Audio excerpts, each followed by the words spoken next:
everybody. Happy New Year. It is, New Year's Day. This is the Richmond Gooners podcast. It's a little bit of a different format. We're recording in the afternoon because some of us, that would be me, didn't drag his ass out of bed for the game. Anyway, we are at Gus's Bar and Grill as always. I am Ryan, today here with Will. Hello, hello. And with Joey. On the way here, on the way here. They did just drop that on us. And we got Tom on the phone. How's it going, Tom? Hello, hello. So, because I was absentee and lazy this morning, I'm just pretty much turning this over to you guys. But this morning was a thing until it wasn't. So,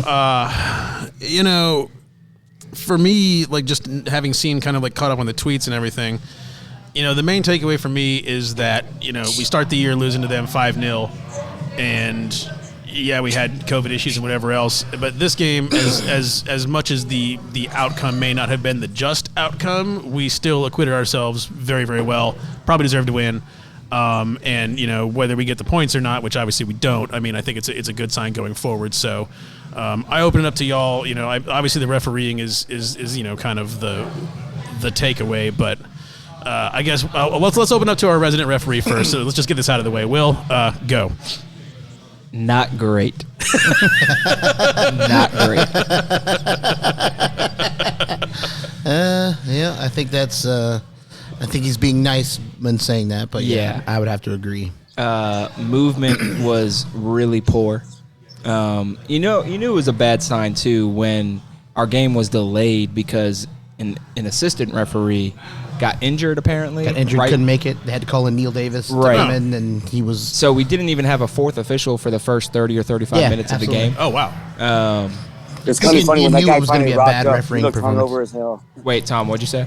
When that guy turned up, he looked really hungover. Oh, he absolutely did. Yes, for sure. It's like it's New Year's morning, and here's that guy, and it's just like, all right, this is London, where there are trains, there are buses, there are Ubers, there are taxis, bicycles, like all kinds of manner of way you get to the game. And that dude shows up like, hey, buddy, just with that look on his face, like, oh, that last night was crazy.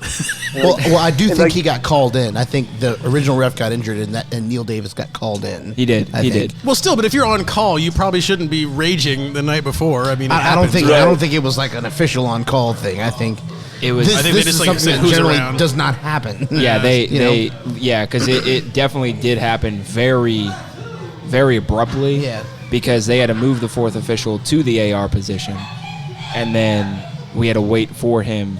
Yeah, it was Kevin Friend that was supposed to be the fourth, and he moved to linesman because you have to have two linesmen. Well, Correct. yeah. But outside of that, I thought his decision making, for the most part, even in the first half, was pretty good. We can debate whether or not Odegaard was fouled, all that kind of stuff. From one angle, it looks like it was a penalty. From another, it doesn't. I understand why VAR did check it, but then didn't, call down to say, hey, take a second look at it. But then you have an eerily similar circumstance in the second half with Xhaka, and VAR does call. Bernardo Silva. Yeah. And VAR does call down and says, hey, take a look at this. And one thing that I do get annoyed with is that right now, these referees, the moment VAR says, hey, take a second look at this, they're gonna change their mind every single time. Yeah. And that's not the case. All VAR is saying, hey, is we recommend you just get a second look. Get a second look so that you can decide whatever you think is best. Because if Attwell took his time there to see that Silva was going down before the shirt pull, right, there's no penalty. Right. Yeah. There's no penalty. And I have to agree with that. And also, I think that if the Granit Xhaka quote-unquote foul on Bernardo Silva is a penalty, then the Ederson foul on Odegaard is a penalty. Like you said, they're both eerily similar, and here's why they're eerily similar. They're both cases of players feeling extremely minimal contact and going down. Yeah. If one is a penalty, the other is a penalty. I think that's inarguable. Agreed. And just based on like the reason they're given in the commentators and stuff like that. But however, I thought the Odegaard one with Odegaard and Ederson was a way more stonewall penalty. Yeah. So put it this way, I thought that one was a penalty and that the other one was not a penalty, but because Bernardo Silva was already falling to the ground when he grabbed the shirt. Yeah. So he didn't grab the shirt and then drag him down. He Right. he was horizontal, Yeah. and he happened to have a piece of his shirt. Yep. He was Yeah. like this, man, or maybe like that. He was Yeah. already 45% of the way to the Yeah. ground. I was like, I oh. just don't understand in what world that's probably the softest penalty I maybe have ever seen. I've been watching Premier League football for 25 years. That's the softest Yeah. penalty I Now, think I've ever seen. On It's the flip insane. side of that, and I imagine this is partially where your angle is going to be, Tom. What the hell's Granit Xhaka doing grabbing his shirt in the first place? Well, it's a couple of things. It's tugging the shirt wasn't enough to haul him down, but I think the ref, when he reviewed it the second time, somewhere there must be a directive that says if they tug the shirt, you must give the penalty, and that's what stinks is because that shirt tug obviously wasn't enough. Yeah. He was already going down, so when he reviews, he's like, "No, there's a shirt tug," and then probably not to be like a lot of other Arsenal fans, but I think there's also a little bit of, well, it's also Granit Xhaka. Yeah. And he is like, you look at the dictionary under reputation foul, it is his picture. He gets blamed for shit like they're probably blaming him for things like tax hikes, things that he didn't do. Yeah. But Dude, be careful. You're getting dangerously close to Rob Van Der Eyck territory here. but and I know it was a really unfair call on him, and a lot of other players can make that exact same play and not get punished for it. United beat people up in the box, and penalties don't get called. And I just wish, and I'm sure someone has had a word with him, but you want to say, Granit, they're going to get you, and you're doing the right thing. You're playing defense, but don't grab the guy's shirt in the box. I know it's unfair, but they're going to call it, and there's nothing we can do. It's almost like the cops come to your neighborhood and beat you up. It's like, well, who am I going to call? The cops? And there's no referee on the referee, and it's kind of a shame because there's no one we can turn to. There's no accountability. Yes, yeah, and like there's nothing. Like they are not made to answer. They don't have press conferences. They don't have to issue press releases. Yeah. Right. and say like, you know what, we got that one wrong. Because I guarantee that there are people probably writing columns for newspapers, people that have refereed, and they're going to say 100% he got that one wrong. If the tug is enough, because that was Raphael Honigstein put out a tweet a couple hours ago saying that in Euro 2020, the referee's directive was you will only issue a penalty if the tug is enough to haul him down. Yeah. And Which is what makes sense. But I honestly believe, and I'm saying this, it's right in any way, but I honestly believe when he took a second view at it, that the only thing he was looking for was like, oh, he got the shirt. He was tugging the shirt. I've got to give it. I've got to give it. And then the rest of us are going, it doesn't fucking matter if he got the shirt. It wasn't enough.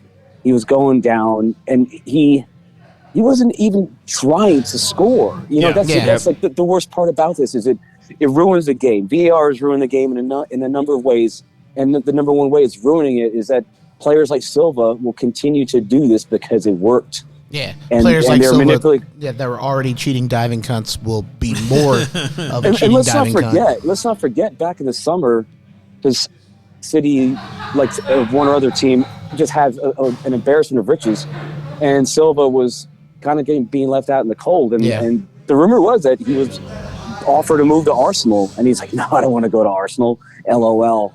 So for him to get that and to get the results, yeah, it stings. It was salt in the wounds, because here was a guy that said, no, I don't want to go there. Yeah. And then here he is, like, not playing the game. And then, I guess it's a shame, because if it had been another player, they probably wouldn't have issued the card. But also, I got to say, I know it's unfair, Granit, but you can't do stuff like they're going to call it on you every time. Like, you just have this vibe that they just hate you, man. They just hate you. And I mean, like against Leeds, he got away with it. Against Leeds, he tackled somebody really hard. It's like, well, he got it that time, so maybe he's out from under the crosshairs, the cloud. It's like the league referees fixate on him. I read another crazy thing like an hour ago. We have 11 red cards. We have more red cards than any other team in the league. The nearest team has 7. We have 11, and we can say conspiracy this, conspiracy that, but the results are there. Like, why are we getting it? Yeah. Even Henry Winter said on Twitter a little while ago, it's like, you can't call the one a penalty. You can't call one a penalty and the other not. Yeah. It's completely inconsistent. Yeah, they're either both penalties or they're both not. Yeah. And the PGMOL owe us an explanation. That's fans. Maybe not the club, but as fans, we are owed an explanation. because we don't know what to expect. Well, we know what to expect as Arsenal fans. We know it's not expect exactly what happened. Exactly. It's not coming our way. So yeah, thanks. Yeah, I'm going to calm down now. Yeah, and So, you know, there's a couple things that, because I think, Tom, you made some really good points. Number one of the things I love about American football is that the referees are forced to explain themselves to the match-going crowd in a lot of situations. They say, okay, here's what happened. Here's the player that committed the infraction. Here's what he did wrong, and here is the penalty that will be assessed on what this player did wrong. And it's like, man, it would be nice if the Premier League had basically they're completely insulated. So if they make mistakes or if they're downright corrupt, there is no alleviation for it. There's no process that's in place that can review those things. Yeah, I mean, it's the same model that Major League Baseball has. It's just like, you hide the umpires away, you hide the referees away, and and then hope it blows over, or and something. They say, and there's no, it just kind of like goes on to the next thing. Yeah. That's why I love. There's a Twitter account for MLB. It's a umpire scorecard, where a guy and his team, they literally break down. They score the umpires. They grade the umpires. Only the plate umpire, with all the balls and strikes and everything like that. And most of the time, I do have to admit, most of the time they're actually pretty accurate. But there are those occasional games. You would hope to see something in the 90s. Everybody's going to make mistakes. Most are always in the 90s. Yeah, it's when you get like the 90% or 92%, that's when you know it's a bad game. Or God forbid if you get something in the 80s, you're what in the world? But that's the thing is like in every professional sports league, you need something like that is an element of the league, not some dude on Keeps Twitter. them honest. Yeah, because if there's no accountability and you've heard of, God, who was it that I want to say it was Mike D, but like somebody. This is Clattenburg, I think you're talking about. Oh yeah. Like Clattenburg's the only one that's ever called out other refs. He's the only one, and they drove him out. They drove him out. He was a trash ref, so I get that. But also, he definitely that is something that bears mentioning. Tom, he was the only one that did that, and whether he was good or not, I think he was driven out for making those comments because he was a trash ref, but they're all trash refs, so he was probably bang average when compared to the other refs. So it's like he wasn't on the bottom, you know what I mean? He did like to make the game about him sometimes, but I do respect him having called out other refs. Yeah. It's like Wenger always said, when it comes to World Cup time, how many English refs could put exactly 0. And it would be none. I always say I never thought I'd be yearning for the days of Howard Webb, but here we are. Here we are, and I'm like, Howard Webb would be a godsend right now. So one thing I did want to touch on that Tom, that you mentioned was about the directive of shirt tugging, all that kind of stuff that's going on. Yeah. What Attwell kind of made apparent now is, and it's dangerous about this. If that little bit of a shirt tug warrants a penalty, then all the really big ones you see on corner kicks penalties or free kicks have to be penalties. They have to be penalties and bookings. Right. Yeah. Probably. So if those aren't a penalty, then how is what Xhaka did a penalty? Yeah. Are they saying that it's only in open play where that sort of thing is going to be called, and you can still maul each other on set pieces, or there's just it's. Like to your point about when we were talking about umpires, people are going to make mistakes. Like mistakes are made. You just expect consistency, and it was not consistent. It was not consistent. And when you have VAR, as we've touched on, there's no reason to look at one and not the other. Yeah. That's like these guys must have just the most fragile of egos. Are they just terrified that they're going to be proven wrong and that's somehow going to erode their credibility? No, that's why we have the system, because we know it's a fast-paced game. We know there's a lot going on. You're one dude watching 22. Yeah. The system is there because everyone understands that people make mistakes. Yeah, and it's an impossible job. Yeah. It's an impossible job to do perfect 100% of the time. Yeah. That's why the VAR is there to assist, not to assault a referee, and like this is the same thing that you see in baseball. Is you see guys not even reviewing things or like watching the review and just saying no, I don't see it, because they don't want to be proven wrong. And then the second anyone questions them, the league finds that person. Right, exactly. You can't speak. Yeah, you can't speak out against the refs. I mean, same thing in basketball. Oh my God, they get in big trouble for it in basketball. And so it's just this weird double standard of we have no measure by which to officially hold these guys accountable, and if you try to do it, you're in trouble. And it's just like you got to meet in the middle somewhere. Yeah. Another thing, Tom, that... Oh, go on, Tom. Sorry. Okay.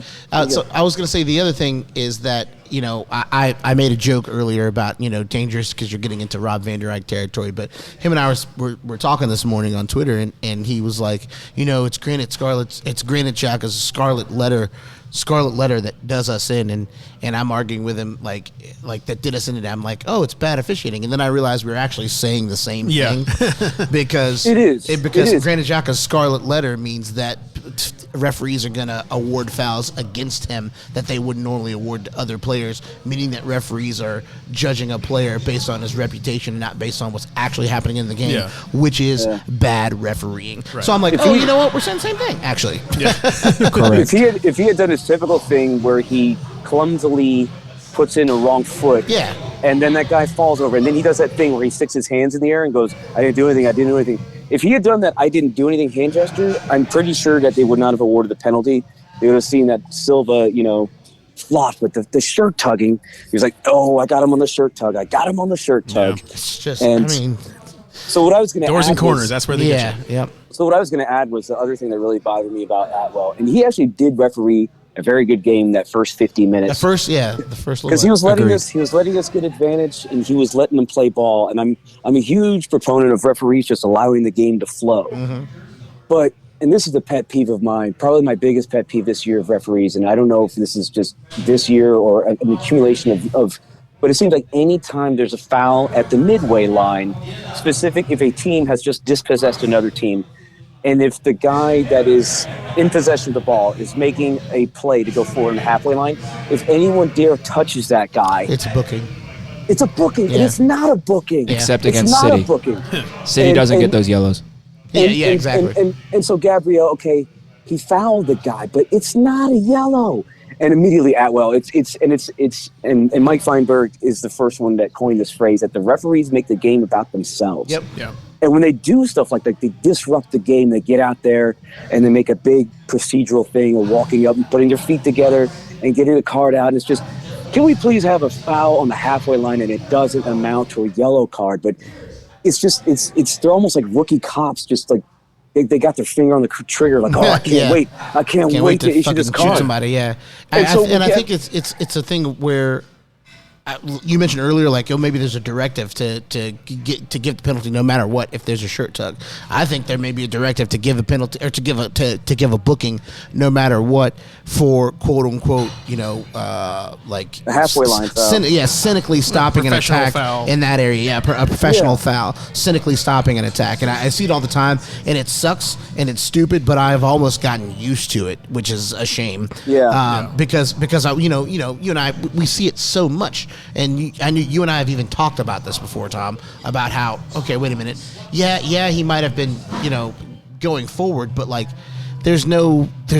he's so far away from goal, there's no guarantee that he was going to go and even get a one-on-one chance with the keeper. It's like, it's just this dumb thing that they've been doing forever that they really shouldn't do. Yeah, I mean, totally it should agree be with a that. card on that sort of a situation should be given with the rarity of a penalty shot in hockey. Yeah. Like they have to be like completely broken away, nobody within X number of feet. Yeah. And like, just nothing but green in front of them. Right, yeah. And, like if that's the case, a guy like Adama Traore versus like Rob Holding. Yeah. And nobody else behind them. So it's like, if you without a doubt, if he gets past him, he's gone. He's through on goal. You know what I mean? So, or I'll throw in there is what Attwell needs to do, and this actually is a philosophy with basketball when a player's on 4 fouls or 5 if you're watching the NBA, or if a player has already an unsportsmanlike conduct, so another unsportsmanlike conduct, they're out.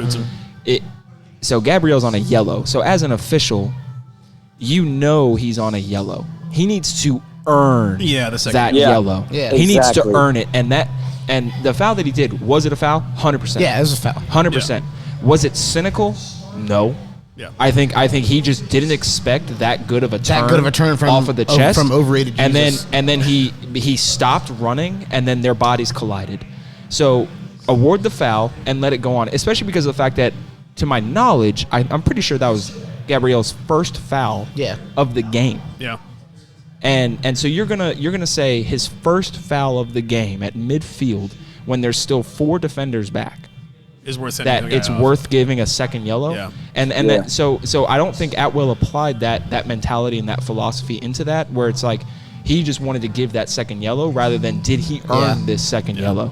I think that's I don't even know that that's a really good explanation. He probably didn't even consider whether it's his first or his second. He's like, oh, fuck it, yellow card. Yeah. And it's like, wait a minute, hold on, consider the situation. Just like, the fucking fixes him, man. And I will say, I think Gabriel, like, to even put yourself in a position where you could potentially get that second booking is really stupid. And a lot of the blame has to be rested squarely on his shoulders. I think we should note that. But Agreed. also, I think Will just gave a really good explanation of why that should never be a second yellow. Yeah. But if Gabriel was nowhere to be seen, or if he just didn't touch him, he couldn't have gotten sent off. If he Yeah. just But then we didn't wound up touch in him. that situation like Xhaka a couple games ago where he knew he was on that first yellow. And He let him go, and he had to pull out of the way. And so, yeah, it's unfortunate because Gabriel probably would have to have done that. But really, I'd the rather him first do that yellow- than play the Get rest of sent the game with off, 10 men. yeah. and the first yellow, because the player said he didn't curse at Attwell, but you look at it because he stomped his foot On the penalty spot. penalty spot. Yeah. And then he went over and said something to him. He probably said something very pedestrian, like that wasn't a penalty and you know it. And so somehow Attwell, he just flipped the switch. He just like that angry middle-aged white man rage popped up. And so when Gabriel did that, he probably also like, I'm gonna do him. Well, and that's a good point too, because it brings me to another point that I want to talk about with the officiating is a little bit later on, after we're already down to 10 men, when Lacazette gets fouled. And then Saka comes up to Attwell and basically just questions, how are we not going to give a card here to Rodri, who should have already received a yellow and a foul called against his foul against Martinelli, which wasn't awarded a foul incorrectly. And then Saka got a yellow card for that, for dissent. For that. Yeah. So Attwell made just, my blood boil. Oh, same. Yeah, and it's hell. like, that's the thing is like, as a referee, like, you have to understand that dudes are going to question you. Yeah. And especially if you make a mistake, like, you have to be able to accept that And not get butthurt about it's it one, and yeah, kick it's guys out of one the thing to game. be like, look, man, I didn't see it, I didn't call it, whatever. Like, you can tell them whatever you want, but you can't just be like, hey, you can't talk to me, yellow, and then just walk away. Like, it's just like that should be an understanding that part of your job. You shouldn't be taking abuse, but there's a line between like, hey, man, what the hell is going on here? And talking about a guy's mother, like, there has to be a line there. There has to be some sort of opening for discourse, because it's just human nature. You're not gonna, no matter, like, because my thing, what we were talking about before, like, should Granit Xhaka know that he's got Xhaka rules? Yeah, he probably should, but. And you can maybe try to, like, work on that with a guy, but, like, players as a whole, you can't tell them, look, you just got to shut your mouth and take it, because, like, these are adult men, professionals, and they expect the thing to be done a certain way, properly, and when it's not, they're going to be upset, like any of us would. And they work just as hard as everybody else and other teams in the league, and to be treated unfairly, it hits you a certain type of way when you work that hard and you're a professional athlete. And I can just imagine that it hits you a certain type of way. And these guys will know. Yeah. These guys will know that our club is targeted more than other clubs as far as bad calls and red cards and stuff like that. They'll know. And they still went out there and put forth a performance like they put forth today. Man, yes, we lost the game, but I was so fucking proud. So proud. Of those guys today, because we went toe-to-toe with the champions. They're a pack of cunts, and they do things like Bernardo Silva diving in the area, but we absolutely outclassed them for the entirety of the day today. Both of their goals were flukes. Let's just put it that way. Yep. At absolute worst, that should have been probably a 1-1 draw. Yeah. And what it probably should have been was an Arsenal win. Now, that's neither here nor there. We lost the points. We got to take the L, and we got to take that on the chin and move on. But what I will say is that I'm incredibly motivated and hopeful for the future, because if we play like that, Tom said it earlier over our WhatsApp, if we play like that, if we play Man City 10 times out of 10 like that, we win 7. Because Agreed. they could absolutely not, they had to resort to those things like Bernardo Silva diving in the box and getting a fluke late goal off of a bad deflection, got us in the right space at the right time. I mean, I'm very hopeful. If we play like that against everybody else, we should be demolishing folks. Yeah. And so that's a good opportunity to transition kind of away from the whole ref talk. Like, we've all seen it, we all know it, we've kind of covered it. Yeah. But that is an interesting, that is a great point, and it really, these last two games, today, as you said, hanging in with City now, Pep will be out there saying, oh, well, we had 2 days break and they had 7. I'll go fuck yourself. You're Man City. You're Man City. You have the deepest lineup. Like, that's not a problem. Eat a bag of dicks, Pep. So, there may be that as an extenuating circumstance, but in general, we hung with the team that is generally accepted to be far better than us because they are. They do things that they shouldn't do, but they are a better team on paper than us. But to me, equally important is what we did against Norwich in that we demolished a team we were supposed to demolish. Correct. Like, that's a thing that we have not done in a while. And, like, the thing that translates across both of those things to me is effort. The effort is there, and I don't know if it's just Martinelli getting back in the lineup. I know we talked about it a lot last season that, him being out there just kind of gets everybody else running a little bit harder. But I think part of it, too, is that, like, I think Arteta's system is finally kind of starting to, like, stabilize a little bit, and people are getting kind of used to their roles. We have an identity now. Yeah. And it's like now that people know what they're supposed to be doing, now it's just a matter of going out there and playing hard, which we know they can do and they are doing. And so, to me, that is very promising going forward. And so, looking at the table right now, I mean, you've got, Tottenham have those games in hand, but they've got to win them. And they play us. And we January play those 16 weeks against us. Yeah. And so, we're gonna do them. We're gonna do. Oh, yeah, I feel like absolutely. I think we're gonna. I think they might be embarrassed, especially if we play like we played today. And I think it bears mentioning that our young guys, ESR, Saka, Smith Rowe, those guys, and you could even put Odegaard in that because he's relatively new to the league and he's only like 23. Yep. Those guys are the type of guys. It's almost like our older players can sometimes be a bit fearful of bigger clubs and stuff like that. Martinelli and them young guys, they had no respect for City today. They had no respect to that City were City, and Martinelli I thought he was excellent today. He just was like, listen, I don't give a fuck who you are. I'm going to come at you over and over and over and over again until we get something. Until the game ends or I get something. Yep. I'm leaving here with something. His was run, his mentality. His run that he had when he took the ball and ran 70 yards down the field, and then inside the box, got a left foot shot off in between Ruben Diaz's feet. I don't know how he got that shot off. The moment he cut back to his left foot, I sat back on my couch because I expected it to either go out of bounds or them just clear it. Yeah. And then out of nowhere, that ball came through across. And I was like, wait, how did he get that off? How did that even happen? And he was very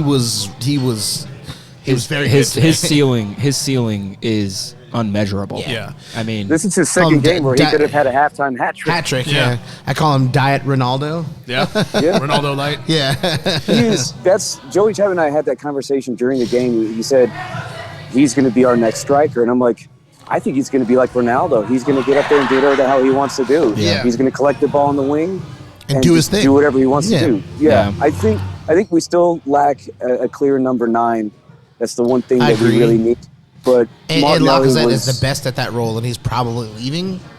Yeah. So he's the best at like hold up play center forward in the team, and he's probably leaving. So you believe still think he is leaving? There. You still think he is leaving after? I do think he's leaving. He hasn't signed a contract yet. Well, I know, but I mean, Alba's out. Yeah, Alba's done. I think. So I think the they'll the both road go. is clear. I think they will both go, and I think we will need to make. We've been linked with enough strikers. Yeah, like a Dominic Calvert-Lewin or somebody of that sort of profile. Like, I mean, obviously, and then I think we'll keep Nketiah now, maybe. I don't know about Eddie, but if both Lacazette and Aubameyang leave, I wouldn't be surprised to see Eddie stay at least one more year. I don't think he wants to at this point. I don't think he wants to. So there's that. He's under contract. Yeah. But let's talk about your boy Tom. Let's talk about Mainsley.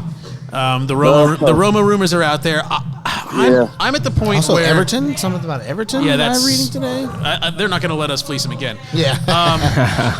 But my question, and I'll let you start this one off, Tom, is regardless of anyone's opinion on Mainsley, like, man, I just feel like with COVID and everything going on, like, how do you sell anybody in the January window? Sure.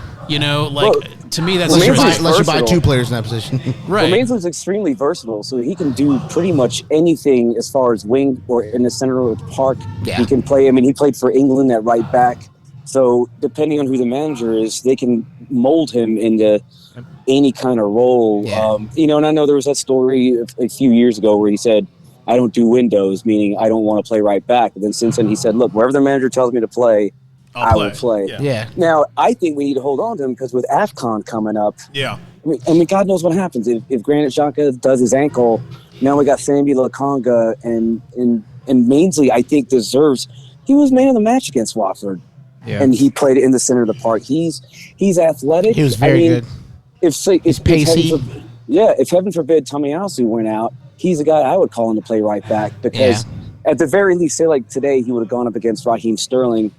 He's played against him in England training, and he probably, at the very least, he's like a glove, man, like Gary Payton, who's the glove. He just gets on people, and you may not have much of an attack down that side, but he's going to at least be a shutdown player. I think he just wants to play. That's his thing, is I want to play, because he wants to get back in the England side. And I would say, if I were his manager, I would say, look, with the guys being out in AFCON, it's human nature. Something's going to happen, and you're going to get some minutes, man. And well, I mean, I agree with you. I think that because we'll be sitting Thomas and Mo El Neni to AFCON. So I think he will. Partey has his match of the year. Like, Partey had his match of the year immediately before he has to go off to AFCON. Yeah. Like, son of a bitch, come on, is man. Pepe going to? Yeah, Pepe will go as well. But we're just talking about in the center midfield spot. But I think that Mainsley will maybe come in and fulfill the El Neni role. Yeah. Like El Neni came on today, right? And played 20 minutes. I think Mainsley may step up into that role once El Neni and Thomas are gone. Because what I think is going to happen is we're going to see Sambi and Xhaka. Sambi Lokonga is going to step into Thomas's spot for the next month. But see, I think Granit's going to stay there, and then I feel like that could go either way depending on training. Because Arteta has shown that how you train and how you play determines your time, and if because you also got to play the position though. You do, but Partey's going to be gone for a while, and to me, it doesn't seem unreasonable that Mainsley could step up in training, earn that first start, and if he plays well and has a great game, he holds on to that spot over Sambi. Well, and he's played center mid for us already this year too. Yeah, he has. Yeah. So and he played well. Yeah, he played really well. I think Sambi's played more in that position. He has. And I've really been impressed by Sambi. I'm not crapping on Sambi, but it's just like, to me, with like the fluctuations of the roster, with the way that you can earn minutes under Arteta, like it's a merit-based system. Yeah, and like I would say, keep him, see what he can do, because at this I point, think we'll keep him. How much are you going to get? Year. Like because like the danger of a loan, you're not getting that much money out of it. Yeah, and we could be much more. We could benefit much more by having him based on what happens during AFCON. I foresee a callback. I foresee a callback if we actually send him to Roma or somewhere. Well, I don't think Roma would allow us to do that. Yeah. That's the thing. So Mourinho would not let us do that. Clause in it. Right, and so like the risk benefit to me is not there to send him out on loan. In a season where rosters are just all over the damn place. I mean, like, to me, like if you're a Big Four club or Big Six or whatever you want to call it. In a season like this, if you're looking to contend, I just don't think you can sell in January or even send guys out on loan in January, because like you're going to need reinforcements. Yeah, absolutely. That's fair. Absolutely. Because guys like Tomiyasu, who, holy Moses, in the dying minutes of the game, he had a play where, as the right back, he was our last man back in the left back position and recovered a ball, and I jumped off my sofa. I'm like, look at him. He's the right back. He's on that side of the pitch. And here's where I'm going with that is, like, the other day, we had to rely on Ben White at right back, and he was okay, but I much prefer Ben White in the middle. And because, God, when Suarez came in, that boy is shambolic again. Like, he is, oof. Because if we go up against, like Thursday, we go up against Liverpool, and I'm pretty sure Klopp is going to put out some decent players. He's just not going to, put out guys. Just like Arteta, Klopp won't even be out there. Yeah, that's true. And I was actually worried about that today, because I thought, as much as Arteta is a director and an active manager that's constantly, guiding them from the sidelines, I thought, wow, without him being there, how are we going to function? Because he's a vital, vital guy. But luckily, man, that first half, we played the best football. In my opinion, that was the best football I've seen since Wenger left. It was that impressive to me. I mean, that first half, absolutely. City wasn't in it. I mean, I'm sitting there and I'm telling Joey, like, I don't give a damn if they sub in Jack Grealish right now. They have no chance against us. They were nowhere. Aaron Ramsdale was as bored. There's that infamous game that Bayern Munich had years ago where Manuel Neuer, the ball boy, came out and was volleying the ball with him because he had nothing to do. Yeah. Ramsdale didn't really have a shot on goal until that lucky, that The lucky holding, Laporte they're- deflection. Rob Yeah. Holding gifting him that second goal. My God, Their he looked first embarrassing. shot on goal was the penalty. Yeah. Yeah. That's And then, that's actually insane. Yep. They had no shots on goal in the first half at all. Yeah, exactly. The It's Mike Man City. tell me the last time you saw City not have a shot on goal somebody in the do that to first half. City. Yeah. In the first somebody, half. anybody. Yeah, and again, Yeah, Pep's yeah. going to come out here and cry we were tired and whatever else. He but said you- they were better. Yeah, you're Man City. Yeah. You should Yeah. be. You should No, get shots. they were not better. So Eat we were shit. better. Yeah. I made it through 30 seconds of his post-match Yeah. interview. Yeah. He said we were better, and then B, the penalty was fully deserved. And just sitting there that they were tired because they played 3 games in a week. Yeah, But right. if they were better, why does being tired bear mentioning? True. If they were Correct. actually better, Yeah. why do you mention we were tired? Yeah. If you're And better, it's you're an better. excuse. There's no need to give excuses. Yeah. And if you rewatch the second half, our guys, Tomiyasu, Saka, those guys were completely worn out. Yeah. Those Yep. guys. After the game, So- they're just laying on the pitch. They gave Yeah. everything. Yeah. They gave Yes, gave exactly, everything, yeah. and they left it all out there. And I couldn't be more proud of those guys. El And I Meni- think that they lost the game not as a result of their actions so much. Yeah. I mean, like I said, Gabriel has to shoulder some of that blame, but by and large, they lost the game because of refereeing decisions. Yeah. Now, and not even necessarily Or Gabriel, movement you know. when he blocked and screamed Blocked Martinelli Martinelli. in the Yeah. box. Oh Yeah. my God, What yeah. was that? Yeah. Why is the referee in the box like that? I don't know Right. if I've ever That's seen. that's the positioning I was talking about Yeah. earlier on too. Was just Right. You should not be stepping inside the area. You There- stay at the top of the box and don't step into the area. Yeah. Right, because if anyone tries to say, well, he was trying to get a look to see if that ball did cross the goal line, he doesn't need to. We have He's goal got- line he's got technology. goal line technology. He so, does not need to. Yeah. do So at that point, the deepest you go into the box in that case, in the way that play was going, is a step or two. Step or two, This and then man, you this man stop. runs almost all the to way the in 6. there. Yeah. Yeah, it's just Nathan inexplicable. And Ake- no one's going to talk about it but us. And Nathan That's Ake the was so- frustrating thing. Nathan Yeah. Ake was so lucky today when he had that goal line clearance because Saka owned him today. I mean, Absolutely. he looked was terrible. dribbling past him left and right, and luckily they weren't as bad as other teams because Yeah. along with referees being directed to always award penalties against Arsenal, the other directive is like every team's tactic sheet. Number 1 is foul Saka. Yeah. Foul Saka. Oh, he gets beat up like Steph Curry gets He beat gets- up, he and for gets some the reason, shit kicked out of him. Just you can just do it. It's So for him to get that early goal, and my God, that Kieran Tierney pass, Andy Robertson, you wish you could make that pass. Yeah, exactly. That slide rule on the ground Yep. to collect it, against these guys who are no slouches. Yeah. They're central defense, although Nathan Ake proved himself he's suspect. Well, he was I playing doubt- left back today. Their central Yeah. defense is 2 of the top 5 defenders in the league, and Ruben Yeah. Diaz and Aymeric Laporte. So, I mean, let's just say we made them look pretty pedestrian today. yeah. Yeah. Also, Martinelli can we could have say- had a hat trick on him? Yeah, can we talk about Martinelli? And speaking of good defenders, I would say that João Cancelo has been probably the standout fullback in the entire league this year, and Yep. he just got absolutely raw dogged by Martinelli. He did. He Yeah. ran all over him. Martinelli He went ran him about to the ground. 85 way to ruining this man's career. Yeah. He looked absolutely pedestrian. I mean, the He looked speed, like Matt Doherty out there. the acceleration that Martinelli has is world class. yeah. Oh, yeah. It's Yeah. it's world class. I mean, he just pulls away from anyone, even with the ball on his feet. Yeah. He'll pull away. It's insane. And Joao Cancelo is no slouch. He's not slow. Correct. You know what I mean? And it's just one of those things where I can't really say much bad about the team except for Gabriel putting himself in that position to even come close to possibly receiving a yellow card. Yeah. Besides that, I can't really say much bad about the team today. Yeah. Not that I'm looking Yeah. to because I'm not looking Yeah. to. But, Right, I mean, but even 'cause- if I think hard, I can't really say much bad Right, about because them. I mean, penalty aside, Xhaka played a great game. Yeah. Yeah. I think that was the best game Partey has played in an Arsenal shirt. Yeah, yep. Um, He was Lacazette- everywhere, Yeah, Party. especially after we got the red. Yep. After we got the red, I mean, He, kicked it up a notch. Oh, it it seemed was like it was it was almost. phenomenal. He was great. That That's was what the we guy spent that we 50 saw at million for. Atletico That. Madrid, right? Yeah, Yeah. that was what we spent 50 million. Our entire front four was great. Yep. The substitutions when they came on were great. They had good energy. Odegaard was excellent. Yeah. I thought as well. Yep. I didn't want to see El Neni come on. When I saw El Neni come on, I was mad. Well, so Well, I mean, at that I point knew you're you hanging would on. be. I knew you would be. But I mean, at that point we are hanging on.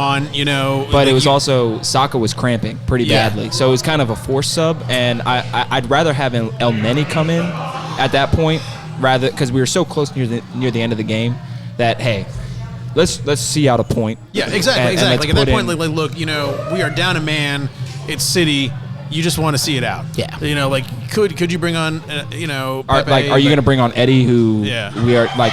I mean, yes, Eddie scored a hat trick in his last game, but we already know his defensive ability. Yeah. Or do and we bring know on, the city is looking to poach one. Right. Or do we bring on El Neni, who's actually good at defense? If we were going to get one in that game, and I put this in our WhatsApp, it was going to be Martinelli, much like the N'Golo Kante against Chelsea goal. Yeah. One of their guys was going to fall over, and at one point, oh man, we're so close. I mean, Eddie is a put in a header. He'll stick in a header, or he'll tap in an easy one.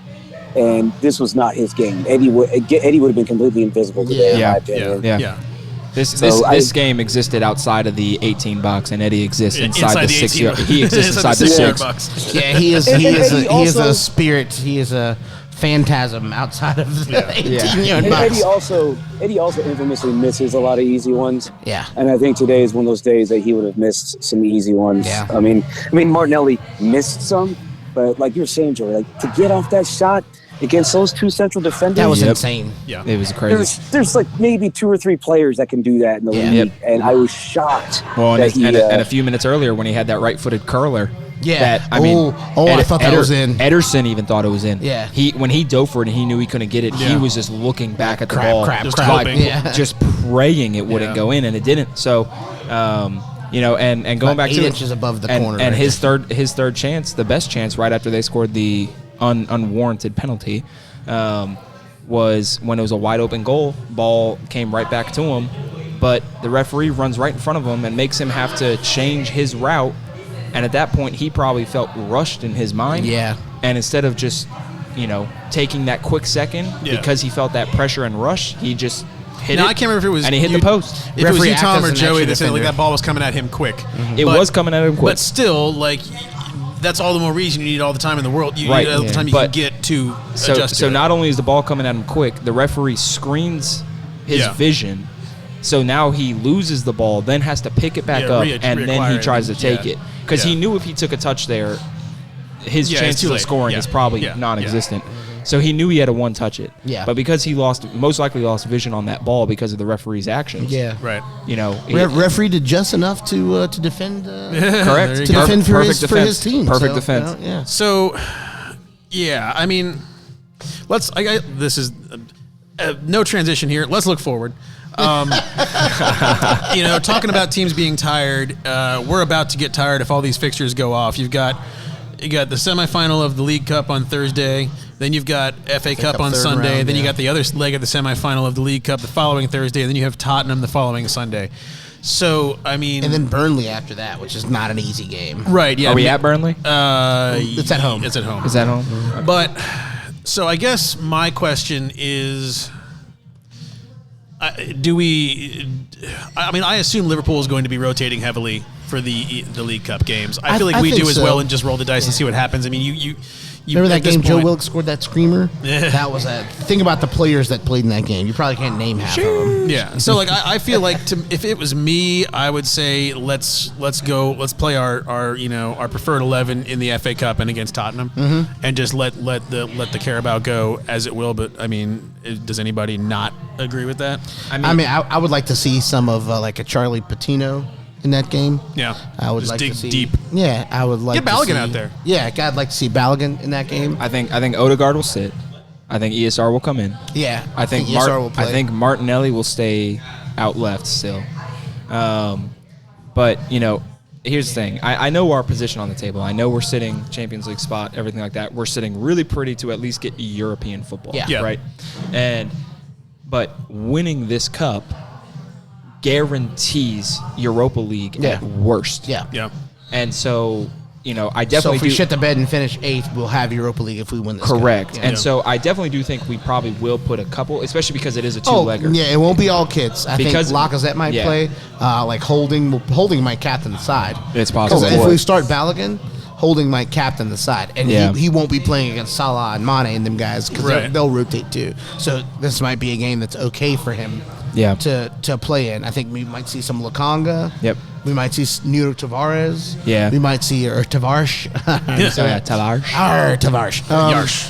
We see Cedric Suarez. See some of those guys. Yeah, unfortunately. Maybe we see Mainsley right back. Who knows? Yeah. Yeah, it's possible. As long as he's still here, I think he's got to get some run in these games. But, I mean, the Cups are what they are, and you hope to at least get to the 4th or 5th round of the FA Cup. But the big one looming is obviously the derby. And, Tom, you said we're taking it. 100%. I watched the Watford match today. Oh, terrible. They didn't deserve to win that game. No, not in the slightest. They were bad. There's a lot of the usual antics, Kane missing easy ones and also flopping and just doing all that kind of stuff that we can now just lovingly refer to as passively manipulating the referees. Yeah. Son was a shadow of himself. 90 plus 6. Yeah, I was so mad because I wanted to sing my favorite song. I'm dying to sing my favorite song, and then that happens. Yeah. Yep. And the way we played against City today, if I'm Tottenham, I'm shaking in my boots because they're not going to have an answer for us. Their back line cannot contain any of our attack, and none of their guys.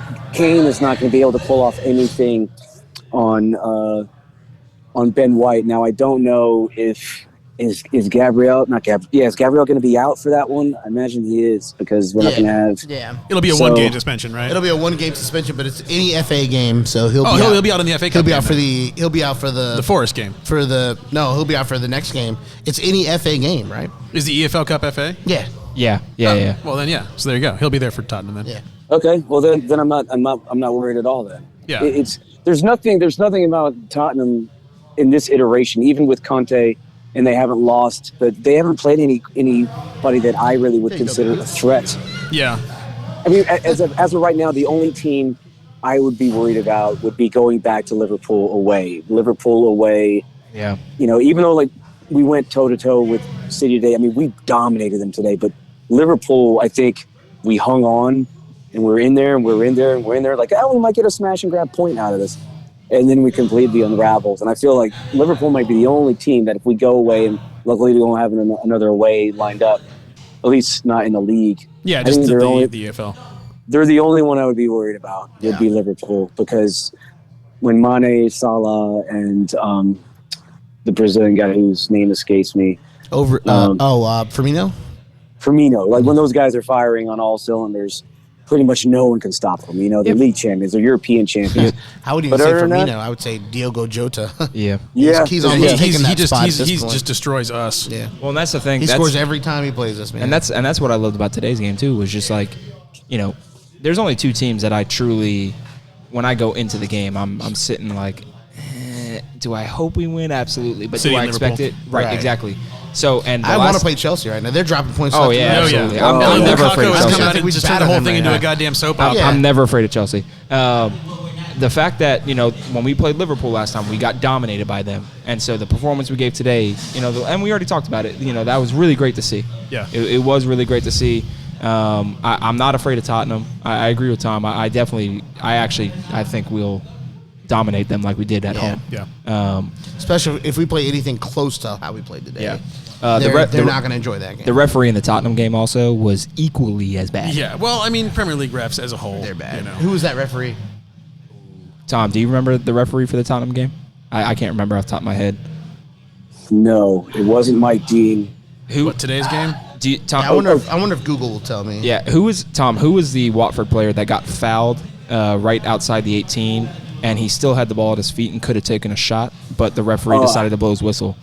I can't remember. Yeah, so he makes a brilliant run against 2 people, beats them both, gets past them, gets pulled back and everything. Absolutely, it's going to be a foul. Absolutely, it's going to be a yellow card. But he still has the ball at his feet, still has a chance to shoot. Referee blows his whistle, warrants the foul, gives the yellow card. Yeah. Doesn't even give him the chance to shoot the ball. And then what happens? Watford takes a free kick. It goes into row Z. Right. And it's just like, are you kidding me? Yeah, but I mean, let's say for a moment, and I agree with you guys that I think Tottenham's going to be 3 points, and that's one of Tottenham's. Well, I guess it's not one of their games in hand, but it helps us in their games in hand. And so like that'll put us. We're 2 points up now. Call it 5 points up if they don't have a league game in between now and then. I mean, you look at the teams behind us. I mean, West Ham, I think, was always going to fade. Yeah. Like they're a very good team. They're playing very well. They don't have the depth, but they don't have the depth, especially in the year of the year of our Lord 2022. They're the COVID. They're the Tampa Bay Rays of Premier League soccer. But so they're probably. I mean, they might.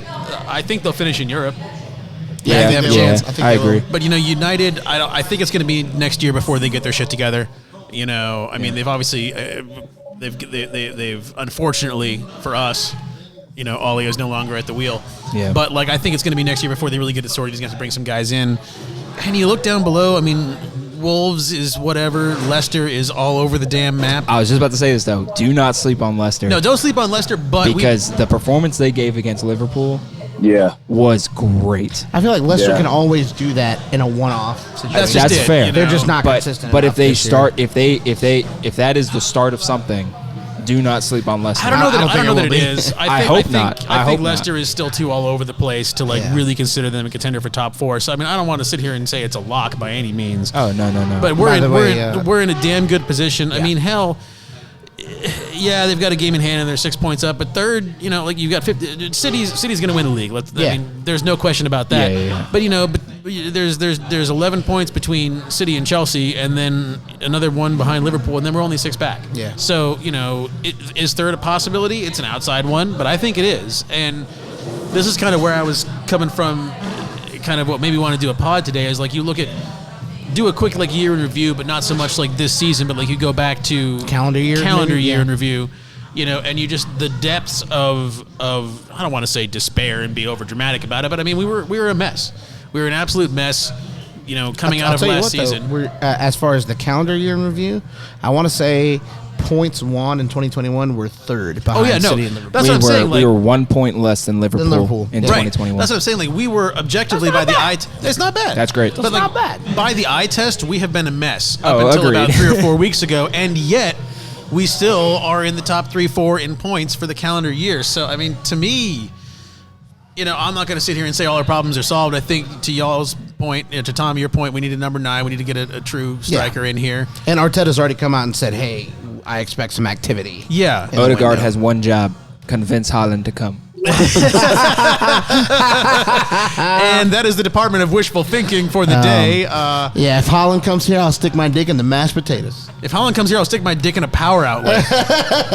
Well, and I think this may have come up on our pod before, but if you look at the other teams that need strikers, a lot of these other teams are already loaded at strikers. So Haaland probably sees that. I mean, on the one hand, Haaland can say like I'm better than any of them, but it makes the most sense for him to join us. Like Chelsea have Lukaku, they have Timo Werner, they have Kai Havertz, who so often plays as a number 9. I think PSG is out there if they don't bring Mbappe back. Well, the report came out this past week, and I told Joey this when we went golfing earlier this week. That twice. We've golfed twice. I know. Haaland came out and said that his dream is to go to La Liga, and Barcelona is his absolute number 1. Well, but Barca doesn't have any money. Correct. They definitely can't pay his wage. He said he would consider Real Madrid. He said if he did want to go to EPL, which he wouldn't choose EPL over La Liga, he'd want to go to either City or Chelsea. Yeah. Oh, he actually said Chelsea? Yeah, Yes, that's That's unfortunate. But also, I know his old man played for City way back when, and I know he has an affinity for Leeds. I think he was born in Leeds. oh wow. I mean, he ain't I going know to that. fucking Leeds. Yeah, he ain't going to Leeds. I mean, I come did on. not know that. Not at this age. Like maybe when he's like 38, he might go up there. Here's what. Oh, go on, Tom. Sorry. Yeah, I guess where I'm going with all this is that, say for instance with Chelsea, they got Lukaku who wants to. I don't know if he wants to leave or what. That's kind of Sounds embarrassing. like it. Those things. Sounds like he wants to go back to Inter. Ronaldo wants to leave. And they've got Timo Werner who is just been absent and doesn't play.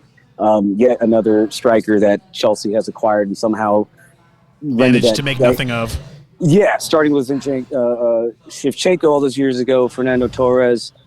I still feel like Odegaard can somehow talk him into it. If we get the money, if somehow we can secure the money, man, because if Haaland joins us, shit. Games like today, we beat Man City 4-0. We can beat anybody in England 4-0.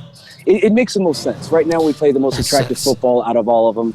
That's such a pipe dream to me at this point. I mean, I agree. I like. Do I want to see it? 100%. Oh, absolutely. I can't convince myself that there's even a remote possibility. Just because I did it on FIFA doesn't mean it's actually going to be covered. Here's the 178 million on FIFA. It was 268. Oh wow! I'm with Tom, where on paper it does make sense based on our needs and our halves. Tom didn't say anything wrong. But like, if he comes out and says these are the teams I want to play for, and we ain't on that list, like a lot of things are going to have to go wrong before we're even in this conversation. And it's not out of the realm of possibility. Agent get some. But what will help is, I mean, if Abba's truly out and if we're able to find a suitor for Abba and get decent money from that, I mean, in my honest opinion, Leno's out. Abba might go to Barcelona. Right. That's the thing. And then what I think then Haaland doesn't go to Barcelona. Yeah. Well, and then what I think will happen is Haaland's like, okay, I'll go to Madrid, but Madrid are as single-minded as a single mind can be for the last 18 months that they want Mbappe. And again, this is why I brought up Odegaard in this regard. No. Hard-a-guard. Jesus.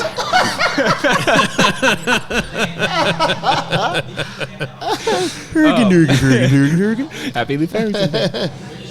And of course, that's the Swedish chef, which is just insulting. But I understand not all Nordic countries are the same. Don't come at me. But anyway, what I'm getting at is, don't get canceled. Odegaard has he was at Madrid. So he knows what that's about. Yeah, he knows what being fourth choice at Madrid is like. Yeah. So if Haaland wouldn't be fourth choice. He wouldn't be fourth choice. However, Odegaard knows what it's like to be there, what it's like to train, what it's like to play there, all that kind of stuff. And he also knows what it's like, obviously, to play at Arsenal. Yeah. And so Odegaard did not like it at Madrid, not because he was left out. He just didn't like the culture. Yeah. But he loves the culture at Arsenal. That's why he was like, after his loan spell with us, he was like, I want to go back permanently, right?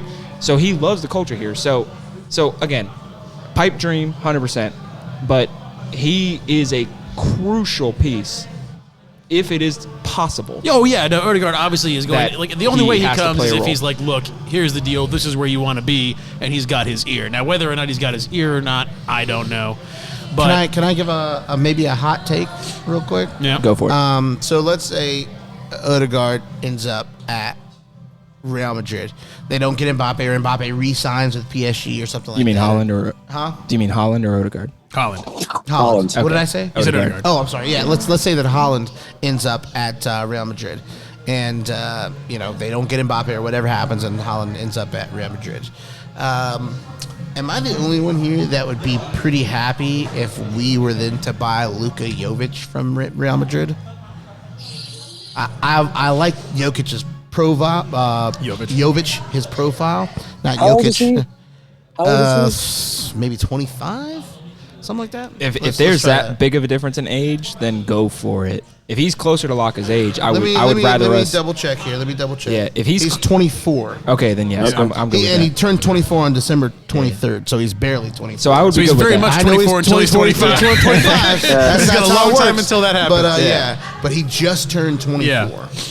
Yeah, I'd be good with that. My biggest thing was I just didn't want him I to like be too Jovic. close. He's 6 feet tall. Yeah. He's big and strong. I just didn't want him to be too close in age to Laka's Laka, where we're because just in this road in another year. right, or because 2 years. because if he was too close in age with Laka, and we're like, well, Laka is getting older, all that kind of stuff. Well, no, Laka that'd be knows like our us signing system. Benzema, which I Right. would do, to be fair. Well, the other thing about Benzema's better than Haaland, Lacazette, is say we finish in fourth. We have Champions League money now. Yeah. It wouldn't require massive sales to do that by, and especially In considering order for that to be even a possibility of him coming to us, we have to be in Champions League have anyway. to be Yes. in the Champions No, but I just mean yes, obviously he's not going to come to us to play in Europa, but like if we make Champions League, KSE invested last year. We'll say none of us approve of them as owners in the general sense, but they spent, and so there's no saying that if we get Champions League money and we are on the trajectory that I think we all agree that we're on, that they might not dig back into their pockets a little bit more and pull a madness. Yeah. I think One it's can possible. hope. I think it's possible. One can hope. But more imminently, as we talked about a little bit, we got a busy stretch of games coming up. Some cup games, the big derby. Lots going on in the next couple of weeks. But up next, we got Liverpool on Thursday in the EFL semifinal. We'll see how that goes, see how the lineups go. It's a two-legger, so you never know what's going to happen.